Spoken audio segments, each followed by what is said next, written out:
नमस्कार फ्रेंड्स, एकताच किचनमध्ये आपलं मनापासून स्वागत आहे. फ्रेंड्स, आज आहे नागपंचमी. नागपंचमीच्या निमित्ताने मी बनवणार आहे पुरणपोळी. पुरणपोळी अगदी स्पेशल अशी असते सर्वांसाठीच. महाराष्ट्रामध्ये कोणताही सण असू दे, सर्वांच्या घरी पहिला बनते ती म्हणजेच पुरणपोळी. तर आज आपण बनवणार आहोत पुरणपोळी. खूपच छान आणि टेस्टी झालेली आहे. आणि ही रेसिपी जर तुम्ही शेवटपर्यंत बघितली असेल आणि रेसिपी जर तुम्हाला आवडली असेल माझ्या पद्धतीने बनवलेली, तर प्लीज या रेसिपीला लाईक, शेअर, सबस्क्राईब करायला विसरू नका. चला तर मग व्हिडिओला आपण स्टार्ट करूयात.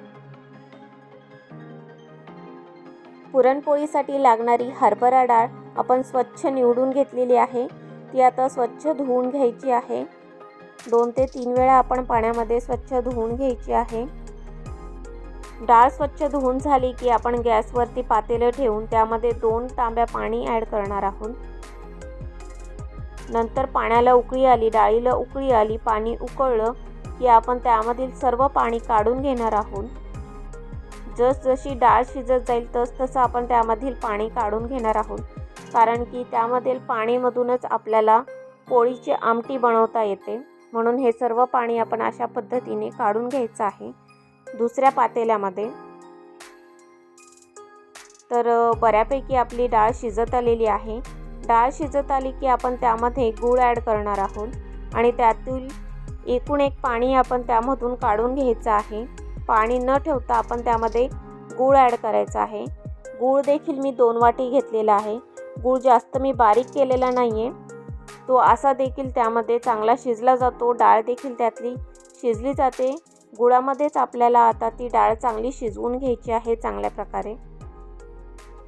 अशा प्रकारे आपण मिक्स करून घेऊ, सर्व एकत्र करून घेऊ. तर बघू शकताय जसजसं डाळ आणि गूळ अगदी गरम होत चाललेलं आहे तसं त्याचं पाणी सुटत आहे आणि डाळ देखील आपली चांगली शिजत आलेली आहे. तर परत आपण ते हलवून घ्यायचं आहे. तुम्ही बघू शकता आपली डाळ चांगल्या प्रकारे शिजली गेलेली आहे. डाळ आपण पाण्यामध्ये देखील शिजवली आहे आणि गोड गुळामध्ये देखील आपण ती डाळ शिजवून घ्यायची आहे. तर एका तव्यामध्ये आपण वेलची, बडीशेप हे दोन्ही भाजून घेणार आहोत. बडीशेप आणि वेलची अगदी चांगल्या प्रकारे म्हणजेच कुरकुरीत अशा प्रकारे भाजून घ्यायचे आहे, जेणेकरून आपण जेव्हा मिक्सरला ते बारीक करू ते चांगलं बारीक होईल. त्याप्रमाणे चांगलं भाजून घ्यायचं आहे. नंतर आपण ते मिक्सरमध्ये ॲड केलेलं आहे. त्यामध्ये 1-2 चमचा आपण साखर ॲड करायची आहे, जेणेकरून ते सर्व एकत्र चांगलं बारीक होईल. तर आपण पीठ मळून घेणार आहोत. पिठामध्ये मी गव्हाचं पीठ घेतलेलं आहे. त्यामध्ये चवीपुरते मीठ आणि 1 चमचा हळद ॲड केलेला आहे. तुम्हाला हवं असेल तर तुम्ही त्यामध्ये मैदा देखील ॲड करू शकता. तर आपण पाणी घालून आता ते पीठ मळून घ्यायचं आहे चांगल्या प्रकारे. तर बघू शकता पीठ मळून झाले की असा कलर दिसेल, कारण की आपण त्यामध्ये हळद घातलेलं होतं. नंतर आपण त्यावरती थोडंसं तेल ॲड करून घेऊ. पुरणपोळी करताना तुम्हाला माहितीच आहे की असं आपण त्याला खेचून घ्यायला लागतं पिठाला. तर खेचून घेण्यापेक्षा असं तुम्ही त्याला आपटू देखील शकता. तर हे जे आपण बारीक केलेलं होतं साखर, वेलची आणि बडीशेप, हे सर्व आपण डाळीमध्ये आणि गुळामध्ये ॲड करणार आहोत. ते आपण चाळून घ्यायचं आहे. जर असंच त्यामध्ये टाकलं तर ते आपलं पुरण अगदी बारीक होणार नाही आणि जेव्हा आपण पोळी लाटायला घेऊ त्यावेळेस चांगल्या प्रकारे पोळी आपली लाटली नाही जाणार, कारण त्यामध्ये बारीक बारीक कण असतील त्यामुळे. म्हणून आपण ते सर्व चाळून घ्यायचं आहे. तर हे सर्व आपण त्यामध्ये एकत्र करून घेतलेलं आहे, वेलची, बडीशेप आणि साखर. तर नंतर हे जेव्हा गार होईल तेव्हा आपण मिक्सरला ते बारीक करून घ्यायचं आहे. पोळ्यांचं पीठ देखील खूप छान मळून झालेलं आहे. बघू शकताय पातळ अशा पद्धतीने. नंतर आपण एका त्या भांड्यामध्ये तेल ॲड करणार आहोत. तेलामध्येच आपण ते पीठ भिजत घालायचं आहे, मुरत ठेवायचं आहे. म्हणजे तेलामध्येच आपण पीठ ॲड केलं की ते छान लुसलुशीत असं पीठ राहतं, मऊ राहतं, कठीण होत नाही. अशा प्रकारे आपण पीठ झाकून ठेवणार आहोत आणि आपला पुरण देखील आता तयार होणार आहे. तर बघा आपण मिक्सरला बारीक करून घेऊयात। अशा पद्धतीने आपलं पुरण दिसेल आणि खूप छान प्रकारे आपली डाळ शिजले गेल्याने पुरण देखील खूप छान बारीक झालेलं आहे मिक्सरला। तर मी मिक्सरलाच बारीक करून घेते पुरण। तर पीठ बघा आपलं खूप छान झालेलं आहे। तर अशा प्रकारे तेल लावून झालेलं आहे पिठाला पूर्ण। नंतर आपण एक गोळा घेणार आहोत पिठाचा। अशा प्रकारे पिठाचा गोळा तयार करून घ्यायचा आहे। त्याला असं वाटीप्रमाणे करून घ्यायचं आहे। वाटीप्रमाणे पिठाला आकार द्यायचा आहे।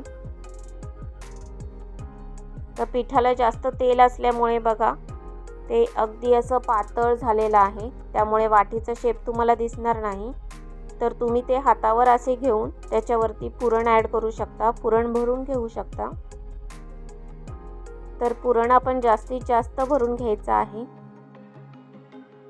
जेवढा गोळा असेल त्याप्रमाणेच आपण पुरण घ्यायचं आहे।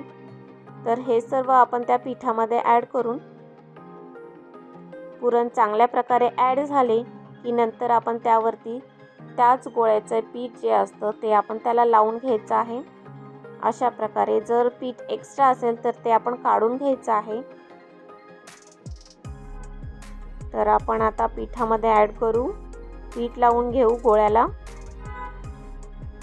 आपण पिठाची पुरणपोळी बनवणार आहोत। तर आपण आता पोळी लाटून घ्यायची आहे छानपैकी। तर बघू शकता अगदी चांगली अशी पोळी आपली लाटली जात आहे। पोळी खूप छान प्रकारे लाटली जात आहे कारण आपण पीठ खूप छान आणि लुसलुशीत असं मळून झालेलं आहे।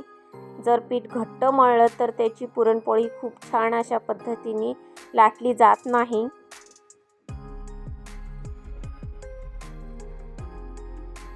अशा प्रकारे एक एक करून आपण पोळ्या लाटून घेणार आहोत। तर ही पहिली पोळी, दुसरी पोळी अशा प्रकारे झालेली आहे।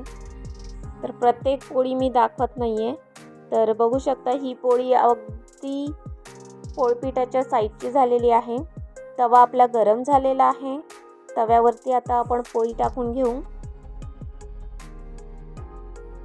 नंतर आपण त्यावरती थोडंसं तेल घ्यायचं आहे, तेल सोडायचं आहे पोळीवरती।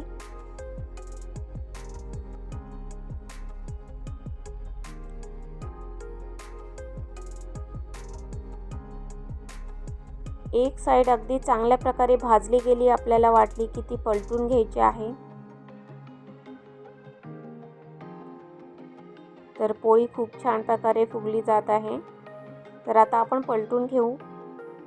एक साइड होऊन चांगल्या प्रकारे भाजली गेलेली आहे बऱ्यापैकी। तर दुसऱ्या साइडला देखील आपण तेल लावून घ्यायचं आहे। तर बघू शकता तुम्ही किती छान प्रकारे आपली पोळी तयार झालेली आहे। दोन्ही साइडनी अगदी छान भाजली गेलेली आहे आणि कलर देखील खूप छान दिसत आहे पुरणपोळीचा। आणि फ्रेंड्स आपल्या पुरणपोळ्या तयार झालेल्या आहेत। तर अशा पद्धतीने आपण पुरणपोळी नक्की करून बघा आणि खूप साधी आणि सिंपल आणि झटपट अशी होणारी रेसिपी आहे। तुम्हाला अवघड वाटणार नाही जर माझा व्हिडिओ तुम्ही शेवटपर्यंत बघितला असेल तर। खूप छान पुरणपोळ्या झालेल्या आहेत। फ्रेंड्स जर तुम्हाला रेसिपी आवडली असेल तर प्लीज माझ्या या रेसिपीला लाईक, शेअर, सबस्क्राईब करायला विसरू नका। पुन्हा भेटू फ्रेंड्स नेक्स्ट व्हिडिओ सोबत, नेक्स्ट रेसिपी सोबत। बाय।